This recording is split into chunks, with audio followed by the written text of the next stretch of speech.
रथयात्रा उपलक्षे बैपारीगुड़ा बनखंड पक्षर चारा वितरण केन्द्र खोल स्थानीय बनखंड अधिकारी रमेश चंद्र राउत निर्देश क्रमे बनखंड कार्यालय सम्मुखें एक स्टल रे सजना अँला बेल आंब पणस पिजुली आत बरकोली लिंब नागेश्वर कदम्ब परी विभिन्न चारा को वितरण कर देखा मिलता। 1 टंकार गोटे चारा मिलुवा जोगु एठारे लोकों भिड़ जमीला। रथयात्रा देखा आसीथिबा भक्तों सह ग्रामवासी पथचारी वृक्ष प्रेमी माने 1 टंकार गोटे चारा क्रय कर निज निज घर को चारा नेउथिबार दृश्य देखा मिलता। बैपारीगुड़ा बनपालक सह समस्त कर्मचारी सहयोग करथिले।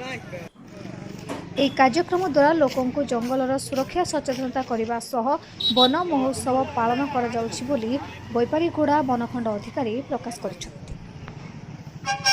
प्रथम सप्ताह वन सप्ताह वन महोत्सव पालन कराऊँगी सबुआड़े जो गछर अभाव अच्छी गछ लगा सबुज सुंदर करने आम गछ लगाऊँ लोकों को अवेयरनेस करूँ गछ लगातु पृथ्वी की सुंदर रखु ग्लोबल वार्मिंग बंचतु ता छड़ा आज आसंता काली आम वनांचल तरफ फ्री रे बोले 1 टंका बदल में गोटे गछ दिखाई जो मान बाड़ी बगीचार जगह अच्छी से गछ लगे ता जत्न ने बड़ करेंगे या द्वारा परिवेश सुस्थ और निरोग रहे।